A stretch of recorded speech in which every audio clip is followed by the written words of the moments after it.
dogma gereja. Ya. Kalau minggu lalu kita sudah belajar Tritunggal dan Kristologi menurut teolog-teolog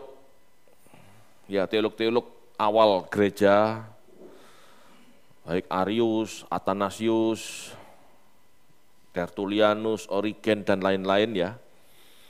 Hari ini kita akan menutup dengan memahami siapa Yesus menurut pernyataannya sendiri. Jadi bukan apa kata orang, tetapi kata Tuhan Yesus sendiri yang akan kita telusuri gitu ya. Sesuai apa yang diyakini oleh jemaat mula-mula, oleh penulis kitab suci. Ya, kita berusaha menarik benang merah gitu ya, pribadi Yesus. Jadi bukan kata orang, kita menghormati bapak-bapak gereja, kita menghormati teolog manapun, tetapi kita mau belajar apa kata Tuhan Yesus sendiri, coba. Amin.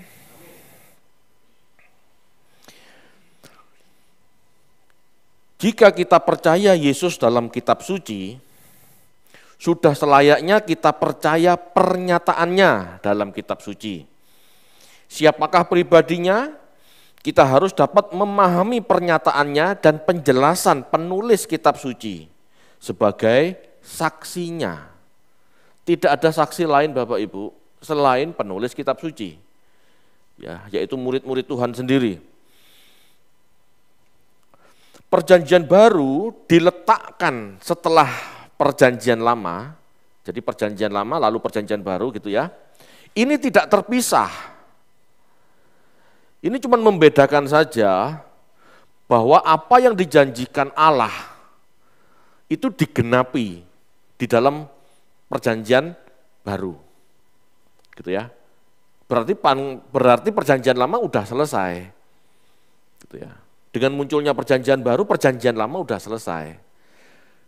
Dengan munculnya perjanjian baru, ada janji baru. Gitu ya.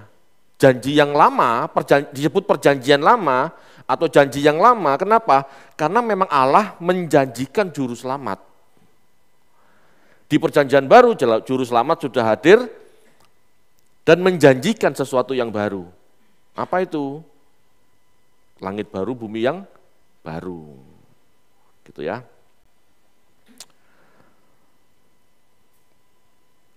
Perjanjian baru diletakkan setelah perjanjian lama tidak terpisah. Karena oleh bapak-bapak gereja yang mengkanon perjanjian baru,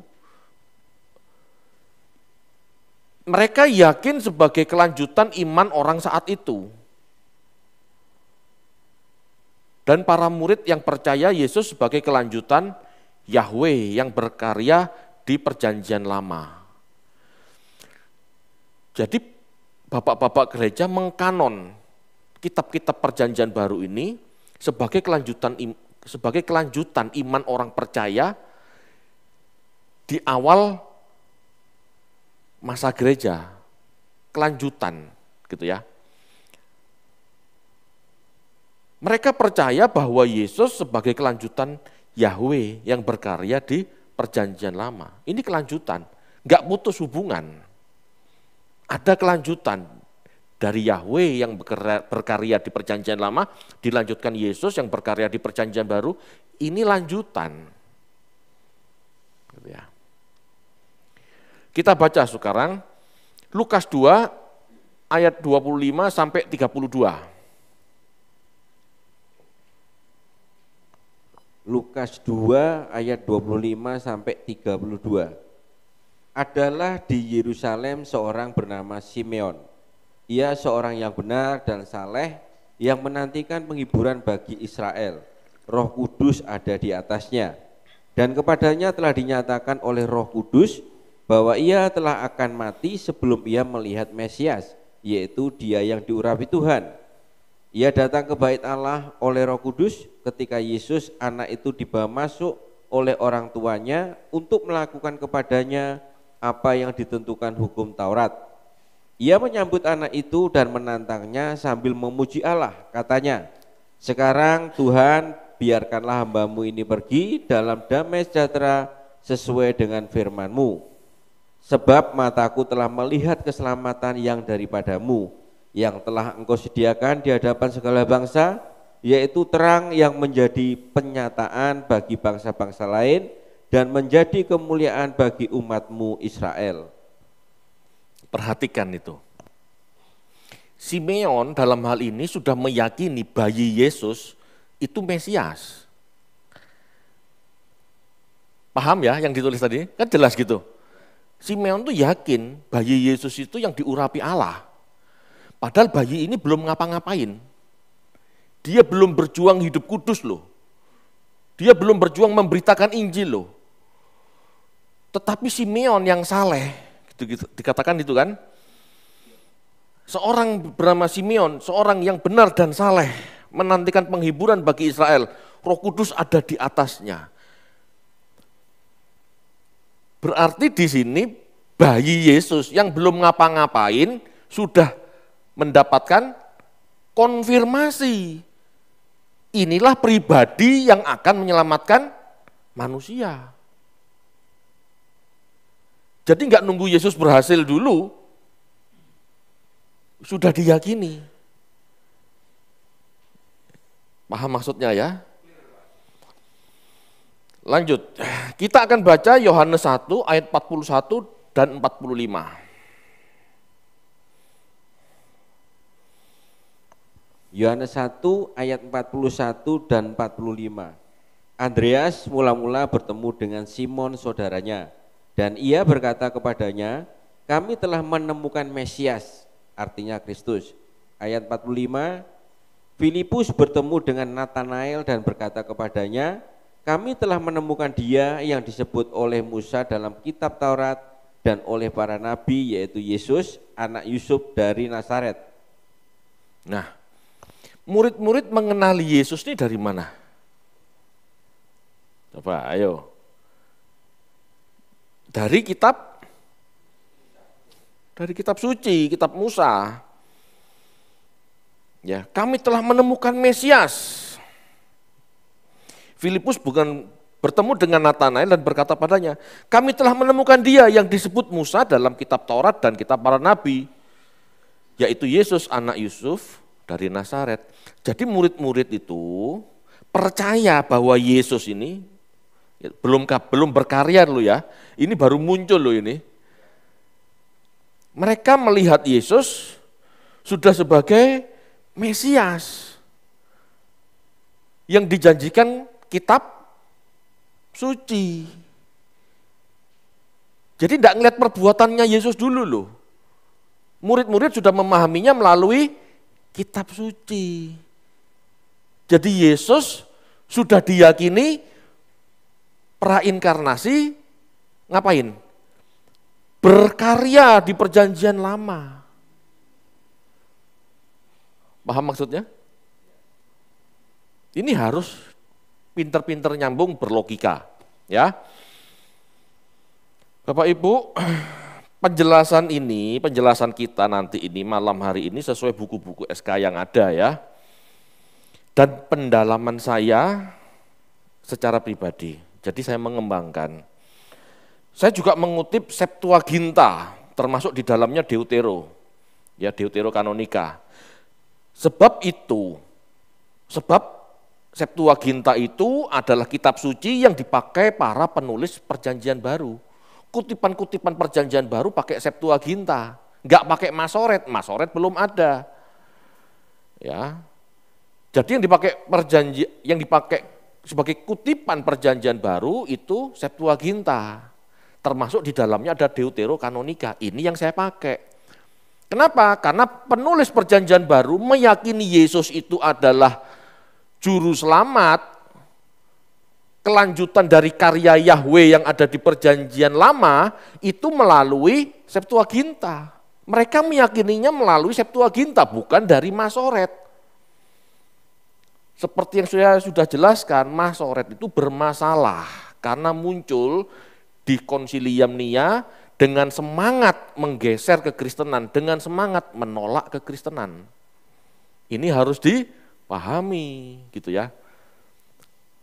Berbahaya hanya mengandalkan masoret, bukan kita tolak ya, tapi berbahaya. Ya. Oke. Sekali lagi saya sampaikan bahwa khotbah malam ini merupakan penutup dari seri khotbah biblika ya yang sudah kita jalani 3 tahun lebih mungkin ya. Ya, ini penutup ya materi gereja lokal GSKI Banyuwangi. Ini penutup. Minggu depan saya tidak khotbah ini lagi sudah. Oke, jadi harap diperhatikan. Kita akan mempelajari. Kalau tadi saya kasih pengantar gitu ya. Sebelum Yesus menyatakan diri, masih pasif, masih bayi, masih belum berkarya. Gitu ya. Simeon sudah tahu ini Mesias. Ya, jadi jati diri Yesus sudah dikonfirmasi. Sebelum dia penuh roh, sebelum dia penuh firman, dia sudah dikonfirmasi, ini juru selamat. Sebelum gitu ya, berkarya, pelayanan, ya, Tuhan Yesus sudah dikenali murid-muridnya melalui kitab suci. Berarti jati diri Yesus sudah diketahui lebih dulu. Ini sosok yang dijanjikan itu. Ya. Ini bukan Yesus kan, ini kan pernyataan dari Simeon dan murid-murid. Nah, sekarang kita masuk pada pernyataan Yesus sendiri. Ya. Paling mudah untuk membuktikan siapa Yesus dengan melakukan pembuktian terbalik sesuai pernyataannya. Anda tahu ya pembuktian terbalik? Kalau Pak Ahok sering ngomong pembuktian terbalik. Kamu korupsi, oh enggak, buktikan terbalik. Dari mana kekayaanmu? Kekayaanmu 1 triliun. Uraikan dari mana saja 1 triliun, itu bakal ketemu. Paham ya? Sekarang kita lakukan itu. Ya, kita lakukan pembuktian terbalik sesuai perkataan Yesus. Dalam Yohanes 17 ayat 5, Yesus menyatakan bahwa dia memiliki kemuliaan sebelum dunia dijadikan. Ya, baca yuk. Yohanes 17 ayat 5. Yohanes 17 ayat 5. Oleh sebab itu ya Bapa, permuliakanlah aku padamu sendiri dengan kemuliaan yang kumiliki di hadiratmu sebelum dunia ada. Ya. Kemuliaan yang kumiliki, kemuliaan di situ doksa. Artinya pujian, keagungan, kehormatan, gitu ya. Kemuliaan seperti apa yang dimaksud? Ya. Yesus mengatakan punya kemuliaan. Kemuliaan apa yang dimaksud? Jika kita telusuri di ayat 11, Yesus menyatakan bahwa dia telah menerima nama Bapa. Nama Bapa. Nama Bapa yang paling populer dan dimuliakan oleh orang Yahudi adalah Yahweh. Jadi nama Bapa itulah kemuliaannya. Nama Bapa itulah yang melekat pada dirinya. Cuma nama Pak. Nama bukan sekedar nama. Di situ dikatakan nama itu kemuliaan. Ya. Kita sekarang bandingkan, kita sekarang coba pahami ya, kita coba memahami Yesaya 42 ayat 8. Di situ dijelaskan. Yang dimaksud nama, kemuliaan itu apa? Ya. Yesaya 42 ayat 8. Yesaya 42 ayat 8. Aku ini Tuhan, itulah namaku. Aku tidak akan memberikan kemuliaanku kepada yang lain atau kemasyuranku kepada patung. Aku ini Tuhan, itulah namaku. Ibraninya, aku ini Yahweh, itulah namaku. Aku tidak akan memberikan kemuliaanku kepada yang lain. Berarti kemuliaan itu sudah diberikan hanya untuk seseorang, gitu ya. Bukan untuk yang lain, bukan untuk patung apalagi gitu ya. Hanya untuk itu, hanya untuk orang itu gitu loh istilahnya. Hanya untuk pribadi itu, bukan untuk yang lain gitu ya. Aku ini Tuhan, itu namaku. Aku tidak akan memberikan kemuliaanku kepada yang lain atau kemasyuran. Jadi Yahweh itu bicara tentang kemuliaan atau kemasyuran atau otoritas atau kuasa, gitu ya. Nanti akan lebih lengkap, ya. Ke depan akan semakin lebih jelas. Kita baca sekarang Yohanes 17 ayat 11. Nah, nama yang mulia, yang berotoritas itu, gitu ya, yang agung itu diterima Yesus, dimiliki Yesus, gitu ya. Kita baca yuk ayat 11-nya. Yohanes 17 ayat 11, dan aku tidak ada lagi di dalam dunia, tetapi mereka masih ada di dalam dunia, dan aku datang kepadamu. Ya Bapa yang kudus, peliharalah mereka dalam namamu, yaitu namamu yang telah engkau berikan kepadaku, supaya mereka menjadi satu sama seperti kita. Namamu yang telah engkau berikan padaku. Jadi kemuliaan Yahweh itu sudah diberikan pada Yesus. Jadi Yahweh itu Yesus. Memang asalnya kemuliaan Bapa, nama Bapa, tapi itu diserahkan kepada Yesus. Jadi Yesuslah Yahweh, bukan Bapa. Memang asal mulanya nama Bapa, tapi sudah diserahkan ke anak dan tidak ada ke lain pribadi, hanya ke Yesus. Ya. Lalu seperti apakah Yahweh itu? Apakah Yahweh itu? Nah, kita pelajari. Di dalam Yohanes 8 ayat 5-6 dikatakan oleh Tuhan sendiri, oleh Yesus maksudnya, bahwa Abraham telah melihatnya. Jadi Yesus ngomong, Abraham itu sudah melihat aku loh. Yohanes 8 ayat 5-6. Dibaca yuk. Yohanes 8 ayat 56, Abraham bapamu bersukacita bahwa ia akan melihat hariku, dan ia telah melihatnya dan ia bersukacita. Bahwa ia akan melihat hariku. Maksudnya akan melihat hariku itu nanti kemenangannya, kemenangan Yesus setelah menyelesaikan karya keselamatan. Tapi dikatakan juga di ayat itu ya, bahwa dia telah melihat aku. Mana ayat tadi, munculkan. Dan ia telah melihatnya, dan Abraham telah melihatnya. Kapan itu? Kapan Abraham ketemu Yesus? Tidak ada di perjanjian lama nama Yesus memang.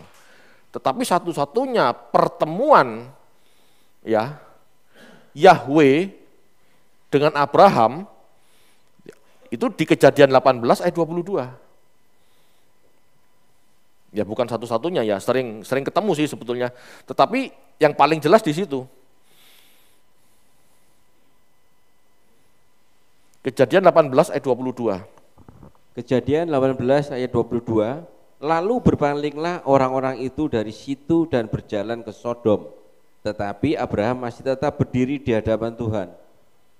Ya, dikatakan Abraham berdiri di hadapan Tuhan, itu Yahweh, gitu ya. Kata Tuhan terjemahan dari Yahweh dipahami sebagai nama Allah Israel. Namun masalahnya pemahaman saat itu, pemahaman saat itu bahkan sampai sekarang tidak mungkin seseorang bisa bertemu muka dengan Allah yang maha tinggi secara langsung, sebab akan mati. Ngerti maksudnya ya? Orang mau melihat Allah yang maha tinggi secara langsung itu pasti mati. Kenapa? Manusia berdosa, Allah yang maha tinggi itu kudus. Tidak nyambung Bapak Ibu. Ya, kita baca Keluaran 33 ayat 20.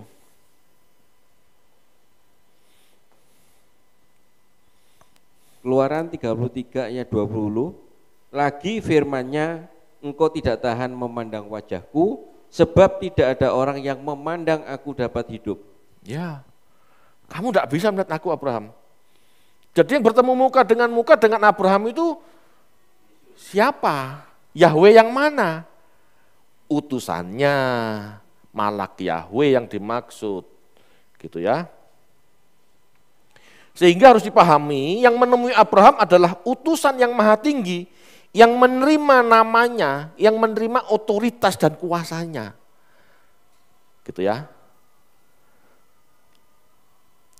Jadi kalau Yesus ngomong, aku telah menerima namamu yang kau berikan padaku, sedangkan yang ketemu Abraham adalah utusan juga, tidak mungkin Bapak.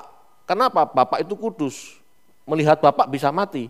Jadi yang bertatap muka dengan Abraham adalah utusan Bapak, utusan Yahweh. Malaikat yang menyandang nama Yahweh. Dan dikatakan di Yesaya tadi, tidak akan nama itu diberikan kepada yang lain, hanya itu. Jadi itu diklaim Yesus sudah. Dan diklaim malaikat itu, berarti ada hubungan antara malaikat itu dan Yesus gitu loh maksudnya. Nah kita terus cari ya. Pernyataan Tuhan Yesus dalam Yohanes 8 ayat 58 sekarang. Jelas sebuah penjelasan bahwa dia ada sebelum Abraham ada. Ya. Yohanes 8 ayat 58, ayo dibaca yuk. Yohanes 8 ayat 58, kata Yesus kepada mereka, aku berkata kepadamu, sesungguhnya sebelum Abraham jadi aku telah ada. Aku telah ada. Kata-kata aku telah ada itu ego emi. Yesus berkata ego emi. Yunani, bahasa Yunani. Jadi kata-kata Yesus ini sesungguhnya berkata seperti ini, sebelum Abraham jadi, aku telah ada. Itu maksudnya. Itu dalam bahasa Yunani, ini kutipan dari Septuaginta. Ya. Kalimat ini adalah kalimat pernyataan bahwa memang dia telah ada, Yesus telah ada saat Abraham hidup. Ya. Kalimat ego emi ini sama dengan ehyeh, asyer, ehyeh. Dalam bahasa Ibrani seperti yang dikatakan Yahweh saat bertemu Musa di Gunung Horeb. Gitu ya. Tahu semua apa? Mau dibaca? Mau dibaca? Ayo dibaca aja. Keluaran 3 ayat 14. Keluaran 3 ayat 14.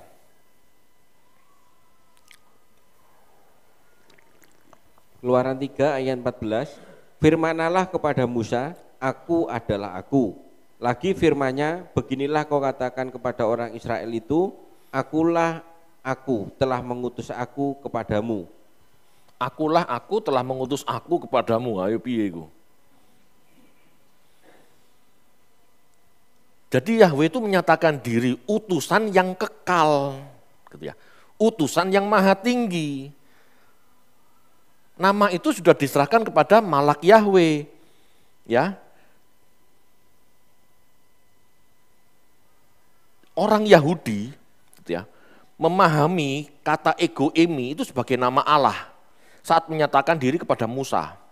Artinya aku adalah aku sang ada, atau I am the existing one, aku satu-satunya yang eksis, kekal gitu maksudnya ya.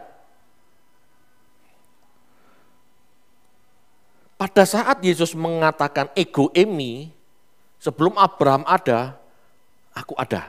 Sebelum Abraham ada, ego emi, gitu istilahnya ya. Orang Yahudi marah mau melempar batu. Ini kurang ajar, menyamakan dirinya dengan Allah. Orang Yahudi itu marah karena Yesus menyamakan dirinya dengan Allah. Padahal tidak seperti itu. Terjadi kesalahan. Ya terjadi kesalahan. Banyak orang Yahudi tidak ngerti. Dipikir yang menyatakan aku adalah aku itu Allah Bapa, bukan, gitu loh.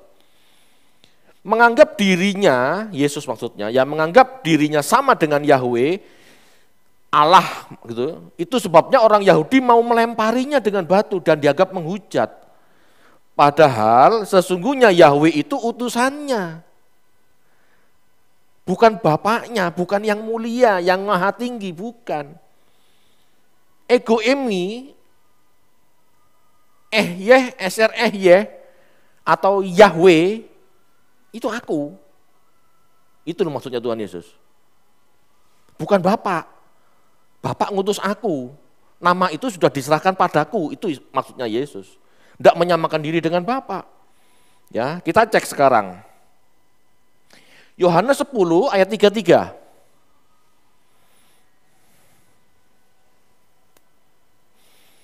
Yohanes 10 ayat 33, jawab orang-orang Yahudi itu, bukan karena suatu pekerjaan baik maka kami mau melempari engkau, melainkan karena engkau menghujat Allah dan karena engkau sekalipun hanya seorang manusia saja menyamakan dirimu dengan Allah.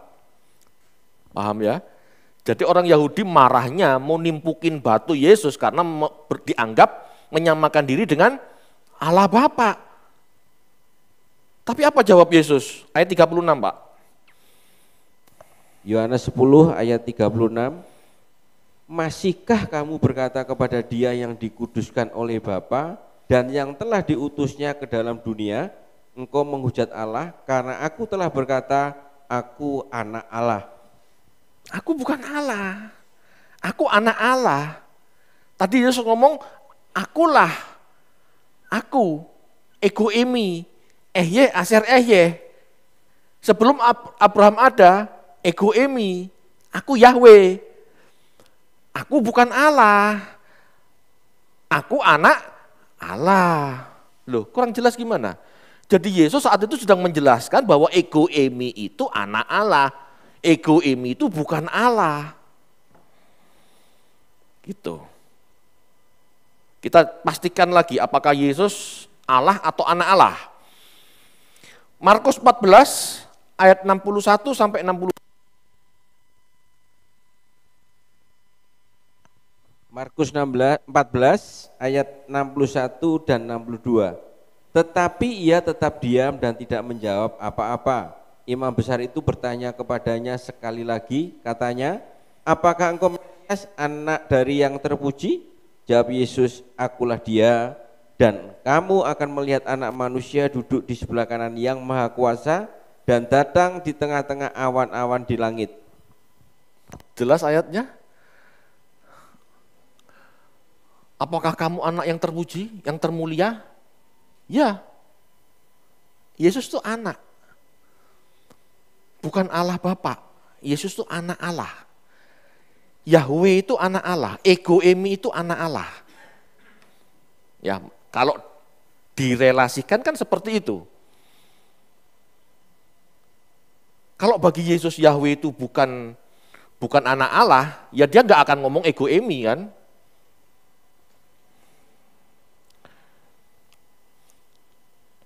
Sebetulnya siapakah yang ditemui Musa di Keluaran 3 ayat 14? Jelas bukan Allah. Ayo kita baca yuk. Keluaran 3 ayat 2.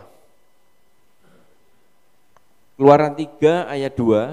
Lalu malaikat Tuhan menampakkan diri kepadanya di dalam nyala api yang keluar dari semak duri. Lalu ia melihat dan tampaklah semak duri itu menyala tetapi tidak dimakan api. Jelas, malaikat Tuhan. Api yang di semak itu malaikat Tuhan. Gitu ya. Keluaran 3 ayat 4.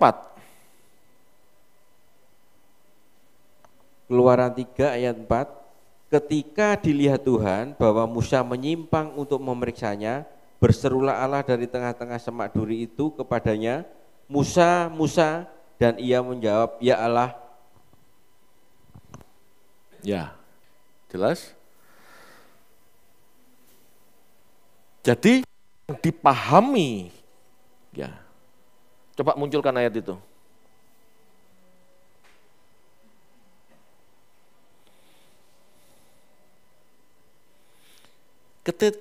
Ketika dilihat Yahweh bahwa Musa menyimpang untuk memeriksanya, berserulah Elohim dari tengah-tengah semak duri kepadanya, Musa, Musa. Ia menjawab, ya Allah. Jadi Musa menganggap malaikat Tuhan itu Allah sendiri. Dia perwakilan Allah. Mewakili Allah yang tidak kelihatan. Karena Musa tahu melihat Allah, dia akan binasa. Jadi malaikat Tuhan ini mewakili Allah sendiri. Ya. Kok bisa seperti itu sih Pak? Ya memang seperti itu. Malak Yahweh inilah pemilik Israel yang diterima dari yang maha tinggi. Ya. Jadi gini, di di dunia Yahudi, di teologi Yahudi, itu punya berbagai macam tafsiran. Ya. Ada yang berpikir malaikat Tuhan yang menyandang kemuliaan Tuhan, ini bisa malaikat siapapun. Jadi yang penting Allah nyuruh malaikatnya ke Israel, siapapun yang disuruh, ya itulah malak Yahweh. Padahal kan malaikat ada banyak, paham ya maksudnya ya, ada malaikat A, ada malaikat B, ada malaikat C gitu ya. Kalau malaikat A yang disuruh, ya itu malak Yahweh. Kalau malaikat B yang disuruh, ya itu malak Yahweh, gitu loh. Tetapi apakah betul pemikiran seperti ini? Itu sebetulnya salah. Karena malak Yahweh itu satu tunggal.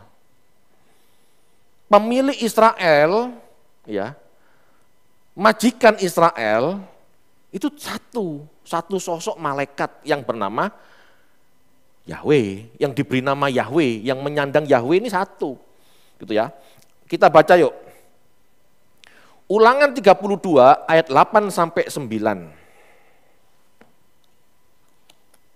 Ulangan 32 ayat 8 dan 9. Ketika Sang Maha Tinggi membagi-bagikan milik pusaka kepada bangsa-bangsa, ketika Ia memisah-misah anak-anak manusia, maka Ia menetapkan wilayah bangsa-bangsa menurut bilangan anak-anak Israel. Ayat 9. Tetapi bagian Tuhan ialah umatnya, Yakub ialah milik yang ditetapkan baginya. Ini terjemahan Masoret, ini tidak jelas. Coba munculkan yang bahasa Inggris.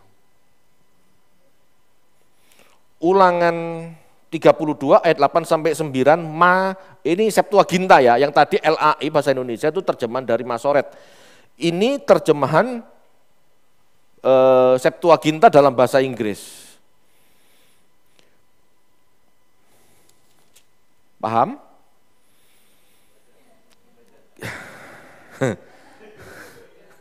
Saya terjemahkan ya. Yakub ialah milik yang ditetapkan baginya. Gitu. When the Most High, ketika yang Maha Tinggi membagikan bangsa-bangsa, ketika Dia memisahkan anak-anak manusia, gitu ya. Dia memisahkan batas-batas bangsa. Ya. By the number of God angel, membagikan kepada para malaikat.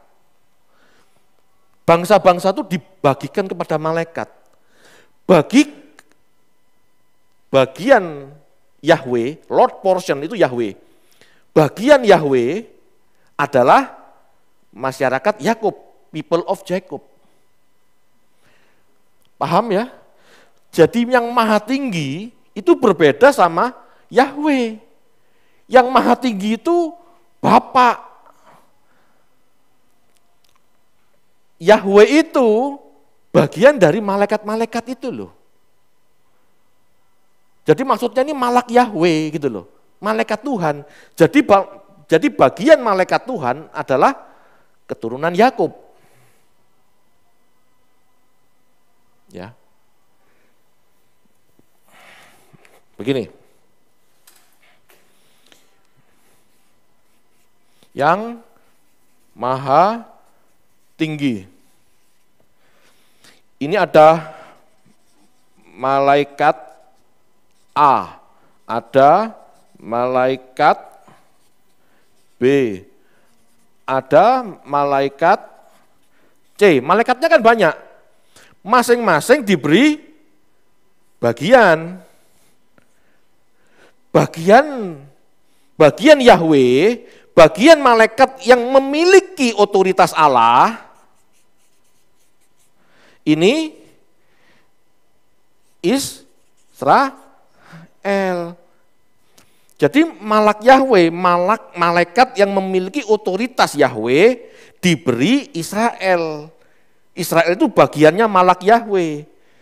Sekarang kalau malaikat itu bisa siapa saja, ngerti ya? Ngerti maksudnya enggak?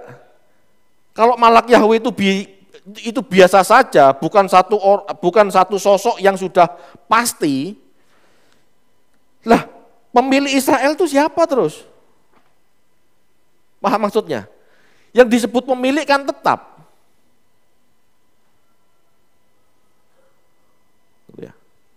Paham maksudnya ya? Jadi tidak mungkin malak Yahweh itu sosok yang berbeda-beda.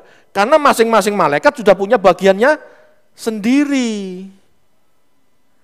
Ini penting loh. Kalau tidak ngerti ini tidak akan memahami Yohanes 1 ayat 11.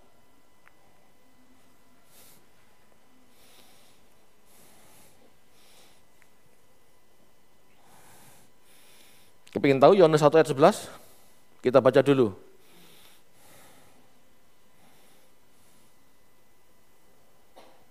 Yohanes 1 ayat 11, ia datang kepada milik kepunyaannya, tetapi orang-orang kepunyaannya itu tidak menerimanya. Jelas? Jadi yang datang itu bukan someone, something, atau apapun, tetapi benar-benar pemiliknya. Sampai sini jelas? Israel dimiliki malak Yahweh. Malak Yahweh datang pada milik kepunyaannya, tapi ditolak. Jadi yang datang pada milik kepunyaannya, yang datang pada Israel itu jelas pemiliknya. Ini sudah ditetapkan yang maha tinggi, sudah ditetapkan Allah ini. Gitu ya.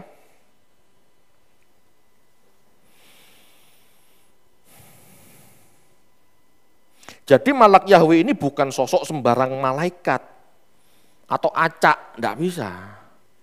Karena sudah dibagi-bagi sama yang maha tinggi. Pak, kenapa di Masoret enggak ada tulisan itu? Ya, saya enggak tahu. Seperti saya katakan tadi, pembentukan Masoret itu penuh dengan agenda yang bertentangan dengan kekristenan. Ya. Yahweh sebenarnya nama yang bisa dipahami sebagai atribut. Ya, Yahweh sebenarnya nama yang bisa dipahami sebagai atribut, otoritas, kemuliaan, mandat atau kuasa dari yang maha tinggi kepada utusannya. Jelas ya? Jadi nama ini mandat, gitu loh. Mandat ini melekat pada pemilik Israel, tidak gantian gitu ya. Di Yohanes 17 ayat 11 dan 12, Yesus berdoa dan menyinggung tentang nama atau otoritas yang dilimpahkan kepadanya sebagai pribadi utusan Bapa. Ya, ini merujuk pada malaikat yang menjagai Israel. Nama atau otoritas yang maha tinggi yang diberikan kepadanya, gitu ya. Ini menunjuk pada malaikat yang menjaga Israel. Ya. Yang menjaga Israel. Ya. Kita baca yuk. Keluaran 23 ayat 20 sampai 21.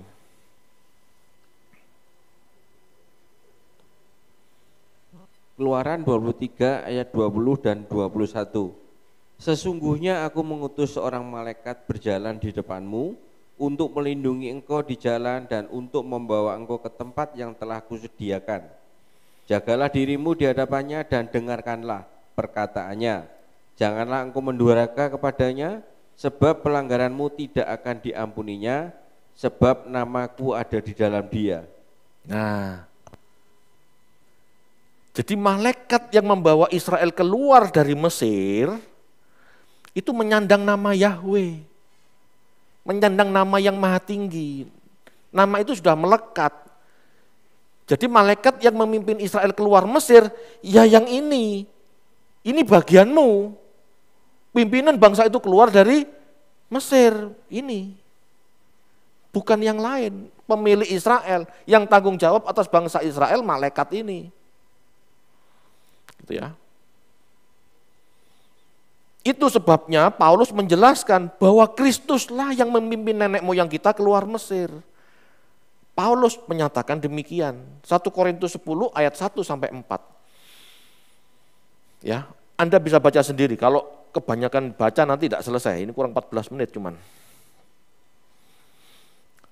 Paulus yakin Yesus telah ada sebelum Natal. Ya, dalam Galatia 4 ayat 4 sampai 5, Paulus menyatakan bahwa anak Allah telah diutus untuk menjadi manusia, untuk menebus umat manusia dari dosa. Ini perlu dibaca, Galatia 4 ayat 4 sampai 5. Galatia 4 ayat 4 dan 5. Tetapi setelah genap waktunya, maka Allah mengutus anaknya yang lahir dari seorang perempuan dan takluk kepada hukum Taurat. Ia diutus untuk menebus mereka yang takluk kepada hukum Taurat, supaya kita diterima menjadi anak. Jelas ya? Ia diutus untuk menebus mereka. Kita tahu penebusan butuh daging, butuh korban sembelihan kan, gitu ya. Yesuslah yang diutus. Ayat sebelumnya coba, ayat 4 tadi. Tetapi telah genap waktunya, jika sudah tepat waktunya, waktu menurut Allah, maka Allah mengutus anaknya yang lahir dari seorang perempuan, Maria maksudnya, yang lahir dengan membawa daging. Lanjut. Ia diutus untuk menebus mereka.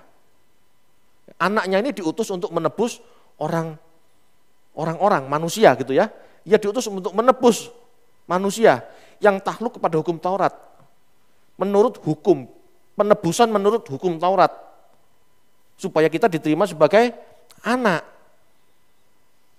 Ya. Ini Paulus menyatakan, ya, dia mengutus anaknya yang lahir dari perempuan, maksudnya lahir sebagai manusia untuk menebus. Jadi anaknya ini ya diberi daging dari Maria untuk melakukan penebusan. Ya, kita baca yuk.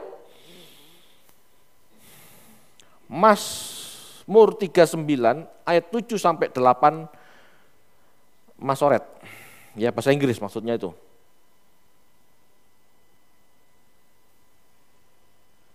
Mazmur 39 ayat 7 dan 8. Ya, Pak Handoko baca aja di Ibrani 10 ayat 4 sampai 6. Kalau yang di Mazmur ini bahasa Inggris, Anda bandingkan. Ibrani ini, ya Ibrani 10 ayat 4 sampai 7, ini kutipan Mazmur 39 ayat 7 sampai 8 Masoret, sama saja.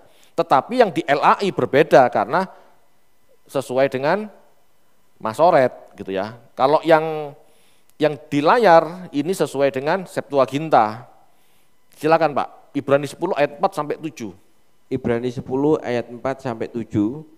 Sebab tidak mungkin darah lembu jantan atau darah domba jantan menghapuskan dosa. Karena itu ketika ia masuk ke dunia, ia berkata, korban dan persembahan tidak engkau kehendaki, tetapi engkau telah menyediakan tubuh bagiku. Kepada korban bakaran dan korban penghapus dosa, engkau tidak berkenan. Lalu aku berkata, sungguh aku datang, dalam gulungan kitab ada tertulis tentang aku, untuk melakukan kehendakmu ya Allahku. Jelas? Jadi anak Allah ini ya diberi tubuh untuk melakukan penebusan.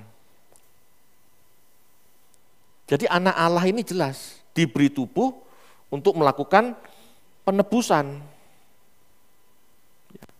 Engkau menyediakan tubuh bagiku, itu berarti eksistensi pribadi Yesus yang harus melakukan penebusan atas umatnya. Kapan diutusnya? Udah dulu kala. Jadi ia harus datang pada miliknya untuk mengadakan pendamaian dan menjelaskan semua rencana Allah. Paham maksudnya ya? Jadi Yohanes 1 dia datang kepada milik kepunyaannya, ini betul. Yesuslah yang datang untuk melakukan penebusan dan mendidik umat.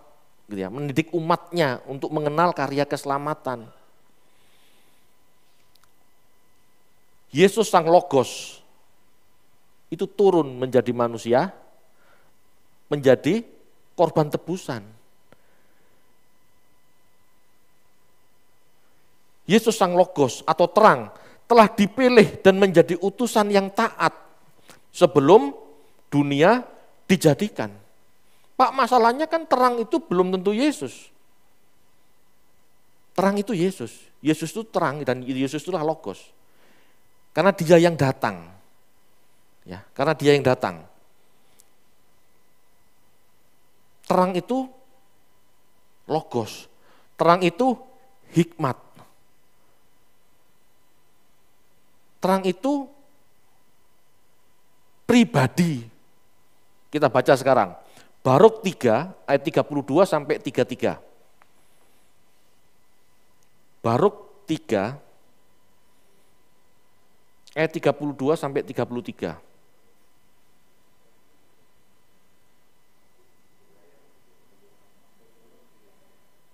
Di layar sudah ada. Baruk 3 ayat 32 dan 33.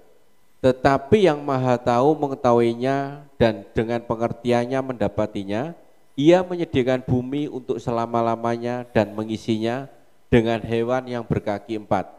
Ia mengirim cahaya yang lalu pergi, memanggil cahaya dengan gentar mendengarkan. Ya, di situ pakai kata cahaya. Kalau di terjemahan saya pakai kata terang. Jadi cahaya itu ya terang, ya. Baruk 3, saya baca ayat 32. Namun yang Maha Tahu mengetahuinya dan dengan pengertiannya ia mendapatinya. Ia menjadikan bumi untuk selama-lamanya, mengisinya dengan hewan berkaki 4. Ia mengirim terang, lalu terang itu pergi. Ia memanggil terang, ia memanggilnya, lalu terang itu mentaatinya dengan gemetar. Bapak pernah melihat cahaya gemetar? Paham ya? Terang itu gemetar, terang itu mentaati yang Maha Tahu. Disuruh pergi, disuruh nurut, ya disuruh datang, nurut istilahnya. Dia taat kepada Bapak dengan gentar, dengan trembling. Pak, itu kan metafora. Kita selalu berpikir personifikasi. Kita selalu berpikir terang itu dimetaforkan dengan manusia, dengan sifat manusia, gitu ya. Terang itu dipersonifikasi gitu saja. Kenapa enggak sebaliknya? Kenapa kita enggak pernah berpikir bahwa sosok yang gemetar ini sebetulnya pribadi yang disebut terang? Paham maksudnya ya? Dibalik, pola pikirnya dibalik. Ya. Adanya ayat di kitab Baruk ini sebetulnya sedang menjelaskan bahwa terang di penciptaan, gitu ya, itulah sosok yang menciptakan dunia ini. Dan terang itulah yang ditulis oleh Yohanes. Di Yohanes 1 sampai 4. Ya, Yohanes 1 ayat 4, coba. Yohanes 1 ayat 4, dalam dia ada hidup dan hidup itu adalah terang manusia. Ya. Yohanes 1 ayat 5. Ayat 5, terang itu bercahaya di dalam kegelapan dan kegelapan itu tidak menguasainya. Ayat 9. Ayat 9, terang yang sesungguhnya yang menerangi setiap orang sedang datang ke dalam dunia. Sedang datang ke dunia Israel, tetapi orang-orang kepunyaannya Israel tidak menerimanya. Tidak menerima siapa? Tidak menerima Yesus. Bukan tidak menerima firman Allah. Kalau firman Allah, orang Yahudi terima kan? Dia yakini kitab Taurat Musa itu firman Allah, dia terima. Tetapi siapa penulis kitab itu, siapa yang memerintahkan, siapa yang menginspirasi Musa, tidak mereka kenal. Kelihatan jalurnya enggak sekarang sudah?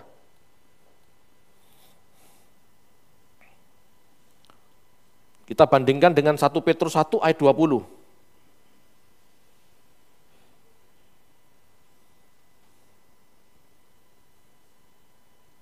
1 Petrus 1 ayat 20, ia telah dipilih sebelum dunia dijadikan, tetapi karena kamu ia baru menyatakan dirinya pada zaman akhir.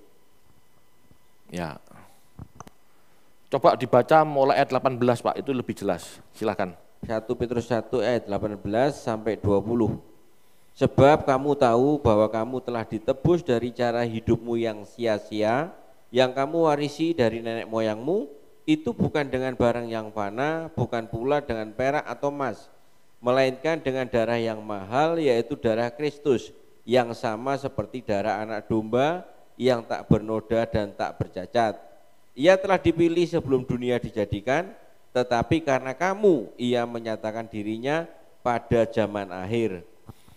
Jelas ya, yang menebus manusia dengan darahnya Yesus kan, tidak ada sosok lain, betul ya? Konteksnya Petrus kan itu. Dikatakan, ayat terakhir coba munculkan, ia telah dipilih sebelum dunia dijadikan. Yesus ini sudah ada sebelum dunia dijadikan, tetapi karena kamu yang dapat kasih karunia ini loh, baru menyatakan pada akhir zaman. Ia telah dipilih sebelum dunia dijadikan. Dipilih itu di bahasa aslinya proginosko, lebih tepat dipahami telah dikenal, proginosko. Anda tahu ginosko kan? Jadi lebih tepat diartikan gitu ya. Ia telah dikenal sebelum dunia dijadikan. Atau kalau lebih mau dalam ya, mau didalami. Ia telah dinikmati oleh Allah sebelum dunia dijadikan. Kenapa? Disuruh pergi, disuruh datang.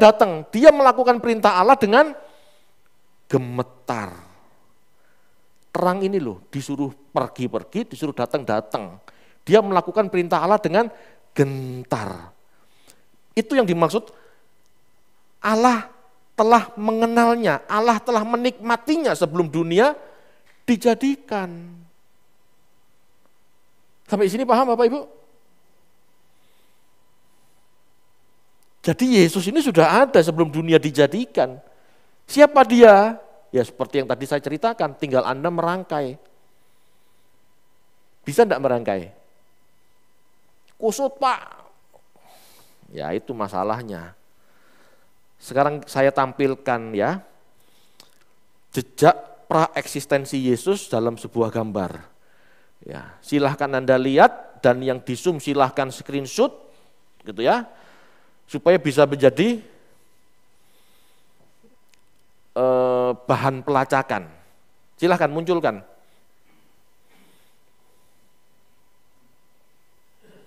Ya, nanti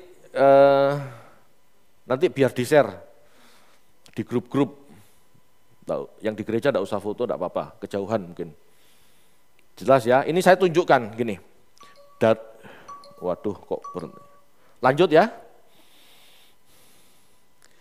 Yohanes 17 ayat 5, pengakuan bahwa dia punya kemuliaan dan nama Bapa ada pada Yesus. Betul? Ayat jembatannya, ayat penghubungnya, nama adalah kemuliaan. Siapa yang punya kemuliaan itu? Yahweh. Ya. Ego emi itu yang punya kemuliaan. Yesus yang ngaku ego emi. Yesus menyandang nama Yahweh. Gitu ya. Keluaran 23, nama Yahweh ada pada malaikat yang mimpin Israel keluar. Jelas ya? Ini sosok-sosok yang jelas. Dan apakah sosok itu sosok acak atau sembarangan? Tidak. Karena yang maha tinggi telah membagikan bangsa-bangsa kepada malaikat-malaikatnya.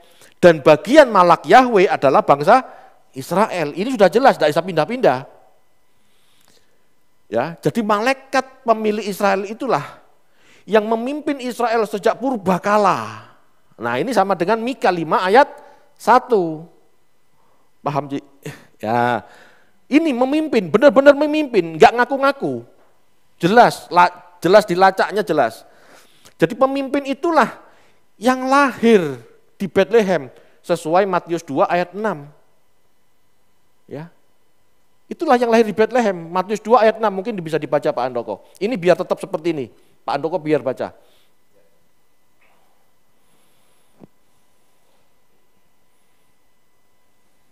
Matius 2 ayat 6, dan engkau Betlehem, tanah Yehuda, engkau sekali-sekali bukanlah yang terkecil di antara mereka yang memerintah Yehuda. Karena daripada mula akan bangkit seorang pemimpin yang akan mengembalakan umatku Israel. Jelas? Menggembalakan. Dia datang untuk menggembalakan. Siapa itu yang datang? Logos, terang. Yang datang pada milik kepunyaannya terang. Berarti terang itu adalah Malak Yahweh ini loh yang dimaksud. Logos datang pada milik kepunyaannya, Israel. Sedangkan Israel adalah milik Malak Yahweh, betul? Berarti Malak Yahweh adalah Logos itu, paham ya? Kan cara nyambungnya gitu.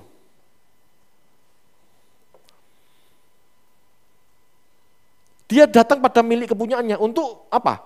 Mengorbankan diri sebagai pendamaian dan untuk mendidiknya dan untuk mendidik orang Israel sebagai gembalanya. Makanya Yesus ngomong, akulah gembala. Dan akulah yang menebus manusia sesuai hukum Taurat.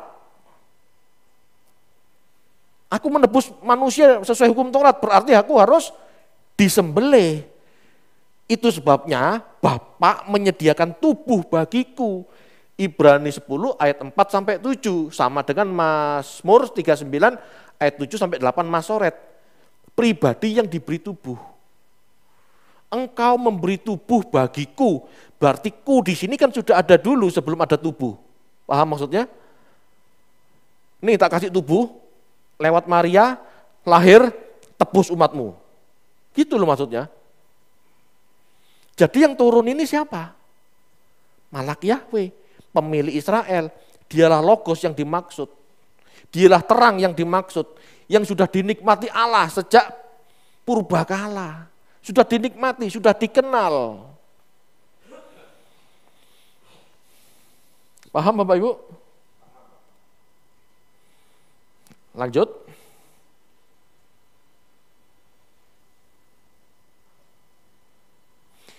Di dalam Yohanes 8 ayat 12, Tuhan Yesus memperkenalkan diri sebagai terang dunia. Yohanes 8 ayat 12, silahkan dibaca. Yohanes 8 ayat 12, maka Yesus berkata pula kepada orang banyak, katanya, akulah terang dunia, barang siapa mengikut aku, ia tidak akan berjalan dalam kegelapan, melainkan ia akan mempunyai terang hidup. Akulah terang dunia. Berarti ini sejajar dengan Yohanes 1 ayat 10. Silakan Pak. Akulah terang dunia, betul? Terang itu siapa? Yang sudah datang di Yohanes 1 ayat 10 itu maksudnya. Yohanes 1 ayat 10, ia telah ada di dalam dunia dan dunia dijadikan olehnya, tetapi dunia tidak mengenalnya. Terang itu menjadikan dunia, terang itu yang menciptakan dunia. Ya, ini sejajar dengan Kolose 1 ayat 15. Ayo Pak, dibaca Pak.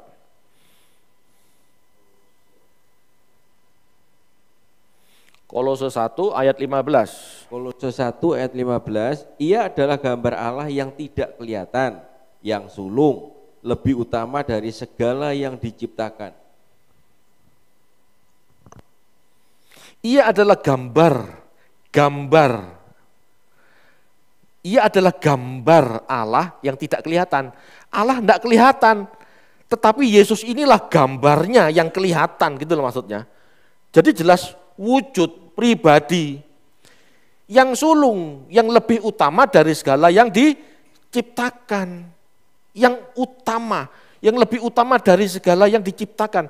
Dia yang mula-mula dari segala ciptaan, itu istilahnya. Bukan dia diciptakan ya, tetapi dia yang utama dari segala yang diciptakan. Enggak ada yang diciptakan melebihi dia. Dia tapi tidak diciptakan, tapi dia dilahirkan. Kok bisa dilahirkan Pak? Tulisannya diciptakan. Iya, tapi kita harus mengerti ayat-ayat selanjutnya. Apa? Kata-kata selanjutnya ya. Di situ dikatakan kalimat ini diterjemahkan dalam bahasa Indonesia menjadi yang utama dari segala yang diciptakan. Bukan berarti yang utama ini diciptakan atau ciptaan. Ada di situ kata-kata ya, Proto dalam bahasa Yunaninya, prototokos. Ya, prototokos pases ktisos. Dalam bahasa Yunani ini bermakna unggul, proto itu unggul. Atau yang paling tinggi, yang paling utama, yang pertama. Sedangkan tokos kan prototokos gitu ya. Sedangkan tokos dalam bahasa Yunani berarti parturition atau proses kelahiran. Jadi maksudnya yang pertama lahir dari segala ciptaan. Ya. Oleh orang gereja sebelah, Maria itu disebut Theotokos, Bunda Tuhan, yang melahirkan Tuhan. Jadi artinya prototokos, yang utama yang dilahirkan, itu maksudnya. Siapa yang utama yang utama yang dilahirkan ini? Gitu ya. Ya gambar Allah ini. Nah, kata gambar di situ pakai kata eikon. Gambar, eikon. Anda paham ikon? Ikonnya Banyuwangi apa? Gandrung, betul. Patung gandrung yang di mana? Di pantai itu apa? Watu dodol, itu ikon, gitu ya. Kata ikon inilah, ya, yang di Septuaginta sebagai terjemahan gambar dan rupa Allah. Paham? Kejadian 1 ayat 26, ayo baca yuk.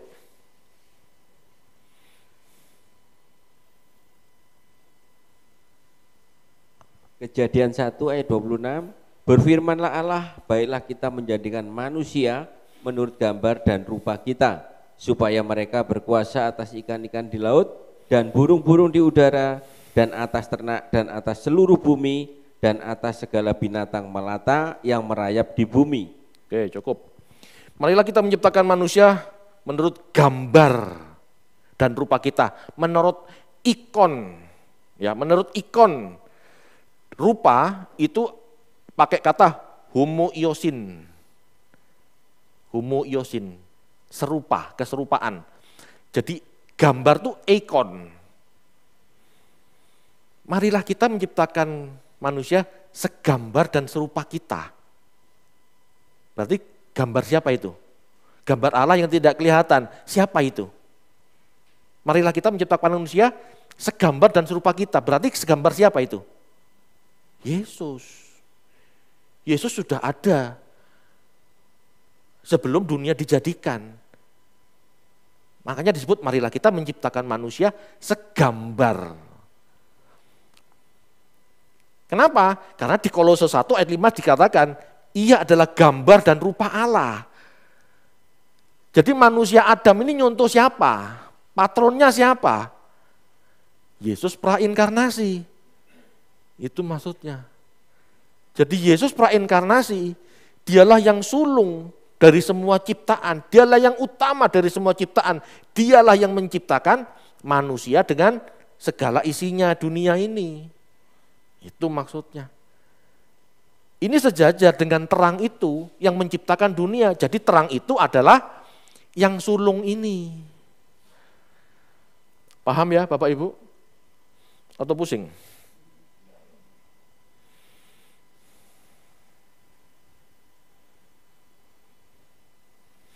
Rasul Yohanes dan Paulus sedang bersaksi bahwa firman adalah terang itu, logos adalah terang itu. Itulah Yesus, sang guru kebenaran bagi manusia, sang pencerah gitu loh. Kata terang dalam Yohanes 1 itu sama dengan terang dalam Kejadian 1 ayat 3. Yang jika dihubungkan dengan tradisi Yahudi, tradisi halakah namanya, dipahami sebagai ajaran atau Taurat yang memberi hikmat, gitu ya. Terang atau hikmat inilah yang sering dipersonifikasi, ya, dipersonifikasi di Amsal 8 ayat 31, gitu ya, dipersonifikasi. Amsal 8 ayat 22 sampai 36, gitu, dipersonifikasi. Di kitab Sirak 24 ayat 1 sampai 12 dipersonifikasi. Di Baruk tadi ayat 32 sampai 33 dipersonifikasi. Saking banyaknya personifikasi, apakah tidak ini benar-benar person sebetulnya? Apakah tidak benar-benar ini pribadi sebetulnya? Itulah maksudnya.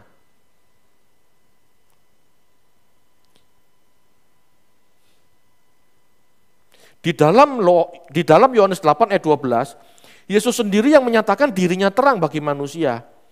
Diyakini personifikasi sang hikmat atau sang kebijaksanaan yang memberikan pencerahan. Jadi terang itu adalah pencerahan bagi manusia. Gitu ya. Ada ini di kitab Kebijaksanaan Salomo 7:25 sampai 26. Pak, kok banyak ayat-ayat dari Deuterokanonika?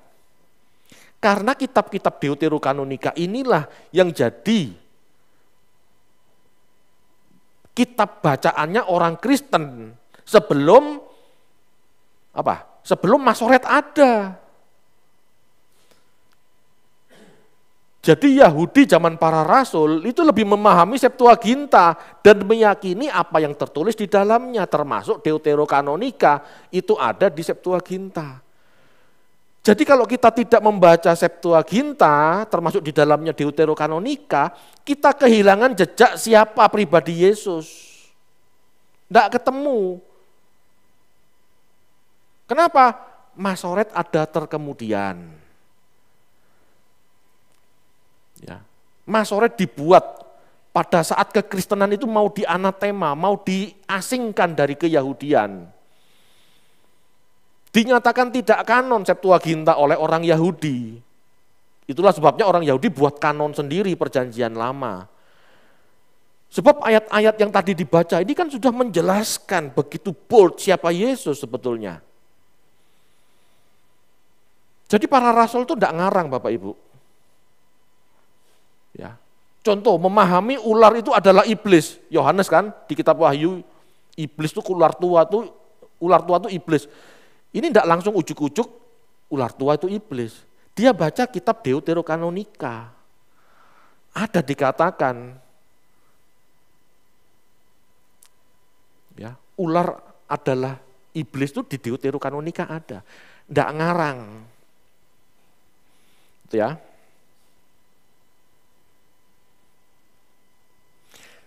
Setelah penciptaan bumi beserta isinya termasuk manusia, Sang Firman Anak Allah mendidik manusia yang diistilahkan menghembuskan nafas hidup. Ya. Setelah dunia diciptakan, manusia diciptakan, Anak Allah inilah yang bermain-main dengan anak-anak manusia di taman. Itu ada di Amsal 8 ayat 22 sampai 36. Ini yang disebut dengan mendidik manusia. Menghembus nafas hidup itu mendidik manusia Adam supaya punya kesadaran. Ya. Anda tahu kan sudah ceritanya, menghembus Nismahayim, siapa yang ngembus? Yesus sebetulnya. Kenapa? Di Septuaginta jelas. Nismahayim itu penoen dan zoen. Penoen dan zoen ini dikatakan oleh Yesus, kata-kataku lah penoen dan zoen. Yohanes 6 ayat 63, ayo dibaca yuk.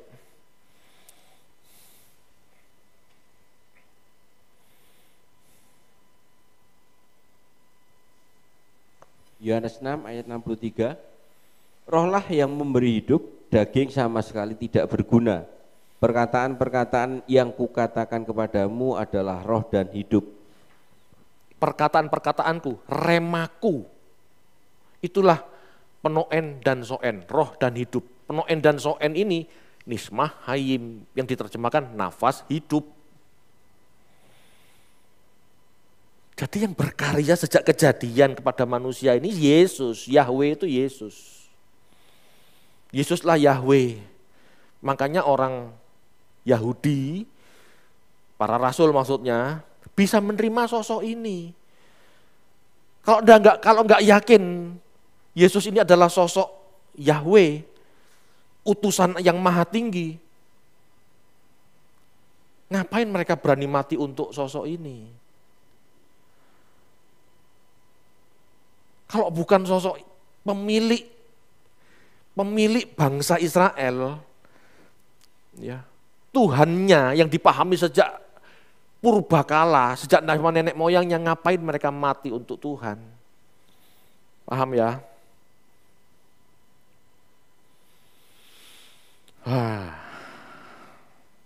Bapak Ibu, Allah Bapa itu roh. Yakin? Allah Bapa itu roh yang omnipresent. Tahu omnipresent? Maha hadir. Allah Bapa itu roh yang omnipresent. Tidak perlu datang ke sini atau pergi ke sana untuk hadir di sebuah tempat. Betul? Jadi kalau dikatakan Allah datang pada milik kepunyaannya, dia datang pada milik kepunyaannya, cocok enggak? Kalau Allah itu? Enggak cocok. Karena Allah enggak perlu datang, Allah ada di mana-mana. Dia melingkupi jagat raya. Ini kan doktrin Allah. Berarti yang datang pada milik kepunyaannya, itu siapa? Utusan Allah yang maha tinggi, utusan Bapa. Siapa? Ya Malak Yahweh. Ya. Yang datang pada milik kepunyaannya itu Malak Yahweh sebagai tuan atau majikan Israel yang sulung lahir dari Allah. Inilah yang dimaksud firman yang adalah terang atau cahaya Allah. Ya, yang pada waktu yang telah ditentukan datang pada milik kepunyaannya untuk melakukan penebusan dan mendidik umat Israel dari cara hidup yang salah. Jadi jelas Yesus adalah Malak Yahweh, mandataris yang datang pada miliknya tetapi ditolak oleh miliknya sendiri. Karena ditolak oleh miliknya sendiri, maka Yesus ngomong, pergi jadikan segala bangsa milikku. Jadi Israel milik kepunyaannya nolak, ya sudah aku bentuk bangsa yang baru. Keturunan Abraham berdasarkan iman, pergi jadikan segala milikku. Maka Yesus membentuk umat yang baru milik kepunyaannya sendiri. 1 Petrus 2 ayat 9, ayo dibaca yuk.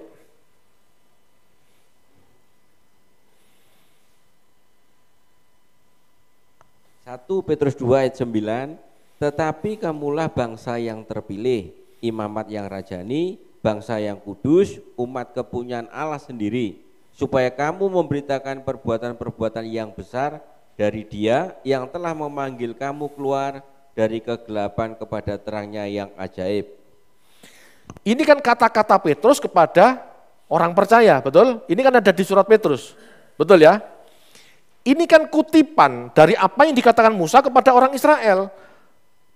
Dari Keluaran 19 ayat 6. Paham? Jadi Musa dulu ngomong seperti ini kepada orang Israel, betul? Tetapi karena Israel menolak, Yesus menyuruh pergi beritakan Injil, jadikan segala bangsa murid. Maka terbentuklah komunitas baru, komunitas gereja, komunitas Kristen. Dan Petrus ngomong sama orang Kristen, kamulah imamat yang rajani, umat kepunyaan Allah, bangsa yang kudus. Jadi orang Kristen itu pengganti, ya, pengganti, bangsa pengganti milik Allah. Karena yang lama menolak. Jadi jelas ya, milik Israel. Yahweh ini Tuhannya Israel. Yahweh ini Tuhannya Israel. Pemilik Israel. Bukan malaikat yang lain. Karena ini sudah diberikan Allah kepada Yahweh. Yahweh pemilik Israel inilah yang datang pada miliknya tapi ditolak. Sudah jelas benang merahnya? Kalau